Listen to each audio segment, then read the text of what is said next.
Coach. D'accord, merci. OK, je disais que lors de notre dernière séance de travail, on a introduit ce qu'on appelle l'analyse technique qui concerne l'analyse des prix des coûts d'un actif financier. On a vu que peu importe ce qu'on étudiera dans l'analyse technique, ce n'est rien d'autre. Tout cela va tourner autour de trois lois fondamentales qui ont été introduites depuis les années 1600 par le journaliste américain Charles Dow. C'est lui qui a établi les lois de l'analyse technique. Eh bien, on les utilise aujourd'hui. Et selon sa première loi, juste à titre de rappel, les prix traduisaient exactement tout, le prix reflétait tout.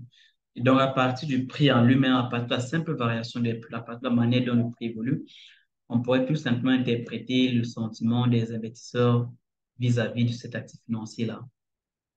Et sa deuxième loi qui nous disait que les tendances dominaient le marché. Il s'est rendu compte qu'en subdivisant, en regardant l'évolution des prix d'un actif financier particulier sur un intervalle de temps donné, en subdivisant cet intervalle en sous-intervalles, on verra toujours que sur un intervalle de temps particulier, il y a une tendance qui domine le marché.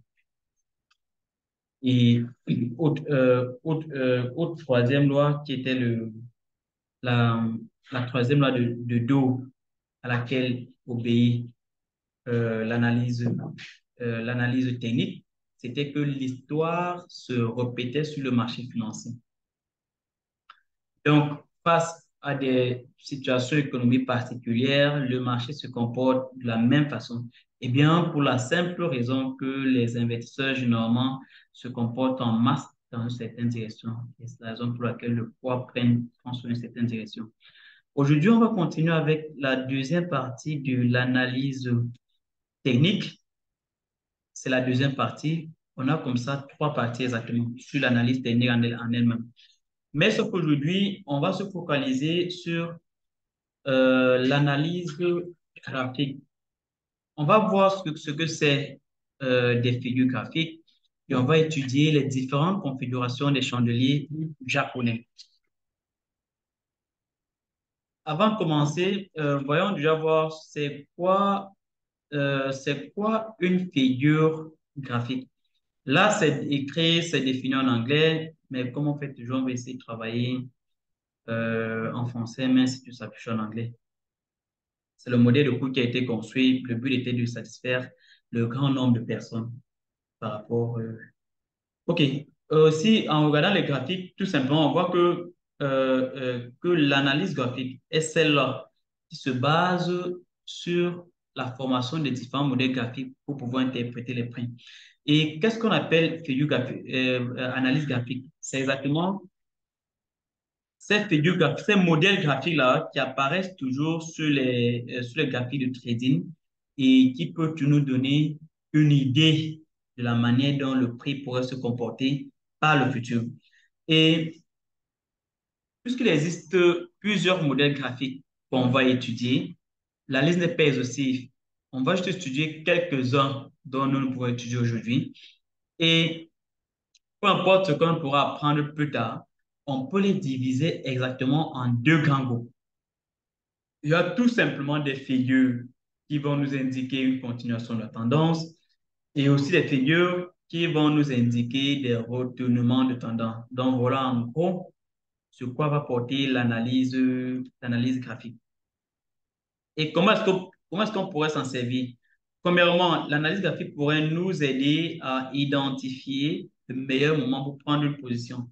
Identifier the good moment to enter the deal, identifier une direction probable du marché et aussi identifier les différents niveaux de stop loss et de take profit, par exemple. Voilà à quoi l'analyse graphique va nous aider exactement. On commence l'analyse graphique par la figure la plus commune chez beaucoup de traders et qui se réplique très souvent sur les marchés financiers. C'est ce qu'on appelle, j'admets les autres, c'est ce qu'on appelle la figure tête-épaule.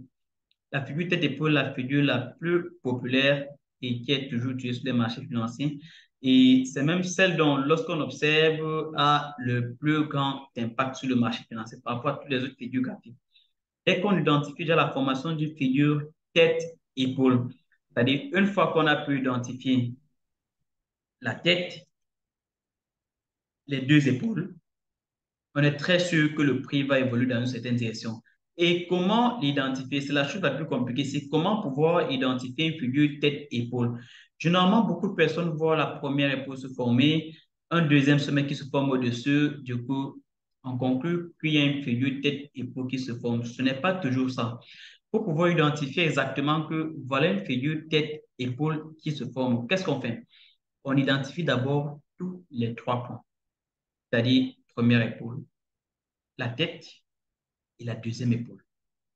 Et la deuxième épaule n'est confirmée à elle que lorsqu'on a déjà atteint la ligne de cours. La ligne de cours, qu'on appelle, c'est le neckline, est cette ligne qui rejoint exactement les deux, je vais dire quoi, les deux sommets de la tête, comme on voit là. C'est la ligne qui joint les deux lignes. La ligne qui joint les deux sommets, en fait, qui joint les deux sommets. C'est ça qu'on appelle la ligne de cou. Et la deuxième épaule est confirmée pour qu'on parle de la figure tête-épaule lorsque cette ligne a été traversée par le deuxième bras.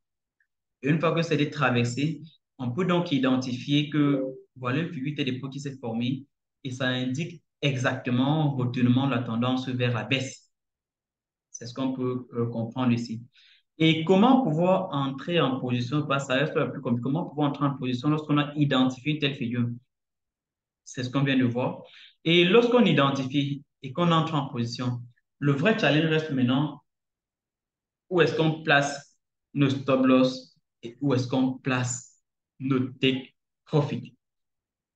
C'est simple. Moi, j'entre avec cette logique. Je regarde quel est le gain potentiel que je cible avec cette figure. On commence toujours par ce qu'on espère gagner avant de voir ce qu'on peut potentiellement risquer. Lorsqu'une figure comme celle-ci se forme, il est toujours important de mettre ton take profit à ce niveau, à la même hauteur que la taille de la tête. C'est-à-dire, sur mon modèle graphique, sur mon graphique de trading tout simplement, je vais tracer une flèche qui relie par exemple, qui prend du moins toute la longueur de la tête. Et c'est ça que j'utilise à partir de la ligne de cours pour pouvoir mesurer mon take profit. Voilà le gain potentiel.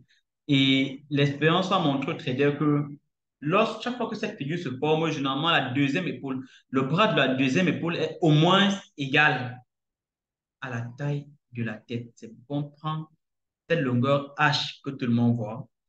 C'est cette longueur qu'on prend pour notre take profit. C'est ça notre cible en fait. Et à partir de ceci, je peux donc identifier quel est mon niveau de stop loss, dépendant encore cette fois-ci de mon money management. Selon la manière dont je gère mon capital, je mets mon stop loss là. Si je vois qu'avec le take profit, je suis en train de cibler 300 points, par exemple, ce que je fais, c'est quoi? Je vais même mettre mon stop loss à 100 points pour celui qui travaille avec une règle, un money management de un RR de 3, par exemple. C'est-à-dire qu'il risque toujours les un tiers de ce que lui, il espère gagner. Ou alors, potentiellement, il cherche à gagner au moins 3 fois ce qu'il perd. Donc, si ma ligne de cours me donne une taille de 300 points, alors je vais mettre mon stop loss à 100 points exactement pour pouvoir rester fidèle à mon money management. Maintenant, comment savoir quelle taille du lot je vais mettre? On va apprendre à utiliser les calculateurs du lot. C'est demain, non après-demain. Et pour pouvoir choisir la taille du lot, on la met dépendant du nombre de points qu'on risque et dépendant de euh, quel pourcentage de notre capital on veut mettre à risque. C'est en fonction de là, en fonction de ce qu'on veut risquer, du nombre de points à risque. Ces deux paramètres nous aident exactement à calculer la taille du lot. On va essayer de faire ça de deux manières distinctes. On va d'abord commencer par travailler de manière mécanique de telle sorte que si demain l'Android n'existe pas, ou alors tous ceux qui détiennent les applications de calculateur de l'eau décident de vendre leur service, on peut toujours calculer nos lots de manière gratuite. De manière manuelle, c'est un peu plus pénible. Ce que tu prends 5 minutes pour pouvoir calculer avec un téléphone calculateur de lot, de manière manuelle, tu pourrais prendre potentiellement 30 minutes pour faire le même travail. Donc, on va voir comment calculer avec les deux méthodes, avec le stylo et un papier, et après avec un calculateur de lot pour tout simplifier. Donc, voilà la première figure graphique qui est d'ailleurs la plus connue. On a vu comment pouvoir l'identifier. Il faut d'abord pouvoir identifier les deux épaules et identifier la tête. Et la tête, généralement, est toujours identifiée. La tête est davantage confirmée lorsqu'on a ce qu'on a vu la dernière fois, les extrêmes. C'est-à-dire lorsqu'on a une bougie excentrée ou alors qui est d'ailleurs qui peut avoir une queue plus longue que tous les autres.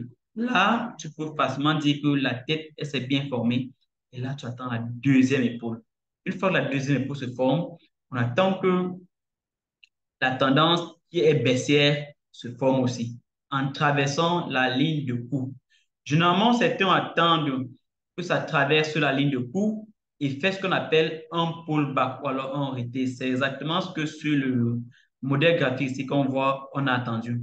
Là, je n'ai pas tracé cette ligne un peu plus bas, mais il y a eu un pullback là. On voit que ça a traversé la ligne de coup qui a été traversée là et le prix est remonté pour aller retester le niveau auquel il vient de traverser avant de descendre vraiment pour un grand écart. Et là, on peut voir, si on mesure cette hauteur du plus haut sommet là vers la ligne de coup, on verra que cette baisse a été au moins équivalente. Voilà le niveau minimum qu'on peut mettre le stop loss. Certains traders, de manière la plus simple, décident de mettre le stop loss à la taille, à cette taille, à la taille de la deuxième épaule. Mais ce n'est pas toujours la manière la plus indiquée. Généralement, le stop loss à ce niveau va à l'encontre de votre money management. Et puisque l'une des premières règles pour rester à succès sur les marchés financiers est de rester vraiment fidèle à sa gestion de capital, nous, on impose dans nos formations de toujours utiliser un calculateur de lot et de risquer exactement le même nombre de points dont vous avez défini dans vos stratégies de trading. Et là, c'est exactement une caricature de ce qu'on peut voir sur les différentes manières de pouvoir identifier une figure tête et épaule sur les marchés. Tout le monde connaît déjà ça, hein. Le but est de vraiment mettre l'emphase sur à quel niveau met le stop loss et tes profits et comment confirmer qu'effectivement ça a une figure tête et épaule. Et on peut toujours voir là que si on mesure cette hauteur-ci, c'est exactement son équivalent ici. Si on prend le point de cassure ici, jusqu'au niveau le plus bas où le prix a été atteint ici, avant de remonter, on voit que cette hauteur, cette dénivellation, peu importe le temps que ça a pris, cette dénivellation quand même a été au moins équivalente à la longueur, ou à la hauteur de la tête. Et on voit qu'ici, une fois de plus, on a toujours eu un retest avant la baisse. Au moins un retest avant la baisse. C'est ce que beaucoup de traders les plus conservatifs le font. Et quand généralement, lorsqu'il y a déjà, après la cassure, deux, trois bougies et il n'y a pas de retest, on peut tout simplement conclure que la tendance baissière est en train de continuer et donc les vendeurs ont pu dominer le marché.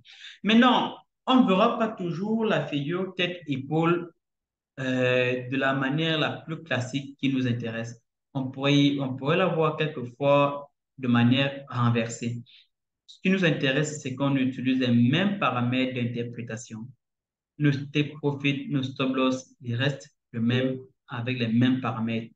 Sauf que là, la tête sera en bas et certainement les deux épaules aussi en bas et les bras également seront en haut. Mais on a la même interprétation. Autre deuxième figure qui est aussi plus utilisée sur les marchés financiers est ce qu'on appelle les figures en M. Et comme le nom l'indique, ça forme vraiment un M. Et dans certains documents, on verra double top ou double sommet, un truc comme ça. On interprète également de la même manière qu'une figure tête-épaule. On cherche d'abord à voir les deux sommets de la lettre M bien formés et le niveau de stop loss ou de take profit est exactement le même. On regarde la hauteur du plus petit sommet. cette fois-ci. La hauteur du plus petit sommet parce qu'elle est plus facile d'être atteinte que la hauteur du plus grand sommet. Et c'est de cette manière comme un stop loss et le take profit. Et une fois de plus, le stop loss se calcule en fonction du gain potentiel que nous sommes en train de cibler sur notre position. Et en ce qui concerne la fréquence d'apparition, ça apparaît beaucoup plus que les figures tête-épaule et également aussi parce qu'elle est moins précise qu'une figure tête-épaule. Généralement, les figures en MC sont toujours confirmées avec d'autres indicateurs techniques. Donc, on pourrait jumeler, ça peut être peut-être les points pivots ou alors à l'aide d'un indicateur d'un retracement de Fibonacci, par exemple. Le retracement de Fibonacci va nous permettre exactement de pouvoir mieux confirmer soit une continuation de la tendance dépendant le niveau de Fibonacci qui a été traversé déjà, ou alors un retournement de tendance dépendant des différents niveaux de Fibonacci qui n'ont pas pu être franchis après un certain temps. Donc, je vous recommande fortement à tous ceux qui nous suivent, tous les membres de l'équipe, de ne pas se fier aux simples confirmations des double top pour pouvoir prendre position sur les marchés financiers. Et une fois que voilà comment ils s'identifient. Généralement, après la cassure de la ligne de coût, la ligne de coût est exactement cette ligne-là qui passe par le sommet le plus bas de la lettre en M. C'est cette ligne-ci. Et généralement, après cassure, il y a toujours un retest. Un gars qui n'est pas directement entré là, mais a attendu le retest est plus profitable, même si après le prix a remonté jusqu'ici. Mais toi qui es entré ici, parce que tu ciblais exactement cette hauteur, tu as mis certainement ton stop loss juste légèrement au-dessus là, un tiers serait exactement quelque part là. Le stop loss ne pouvait jamais être atteint et on voit maintenant toute la baisse. On voit que dès que la baisse est enchaînée, quand la baisse est enchaînée, on a eu une hauteur de minimum, la hauteur C, qui est d'ailleurs la plus basse ici là. Donc, vraiment, les statistiques des traders montrent que plus de 70% des traders ne sont pas rentables sur le marché financier. C'est parce que beaucoup, la raison est simple. Déjà, un, tout le monde se forme. De deux, beaucoup de personnes n'aiment pas rester fidèles à ce qu'elles ont appris. Tout simple. Voilà la simple raison de chez beaucoup de traders sur les marchés financiers. Et moi, personnellement, chaque fois que je vois que ça serait difficile pour moi de rester fidèle à ma stratégie de trading, ou alors de rester fidèle aux règles que moi j'ai apprises, je préfère rester hors du marché ce jour-là. Dès que j'ai l'impression que le sentiment est en train de dominer la réalité. Le marché financier est une affaire de facts, c'est un fait.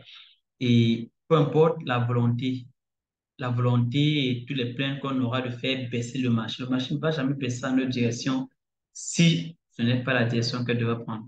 D'autrement dit, les gars perdent parce qu'ils essaient de faire mouvoir le marché dans leur direction. Et si tu restes simplement à ce que tu as appris qu'après la cassure de la ligne de coup, il faut toujours attendre une confirmation, soit avec un retest ou avec n'importe quoi d'autre. C'est mieux de rester l'attendre. Tu n'as pas le temps de l'attendre, tu préfères ne pas trader. Il vaut mieux souvent rater quelques opportunités sur le marché que d'ouvrir des positions qui vont nous conduire à la perte, etc. Sur ce, on continue. À côté des figures tête-épaule et des double top, alors j'ai oublié un point ici. Le double top, c'est peut être également vu dans le sens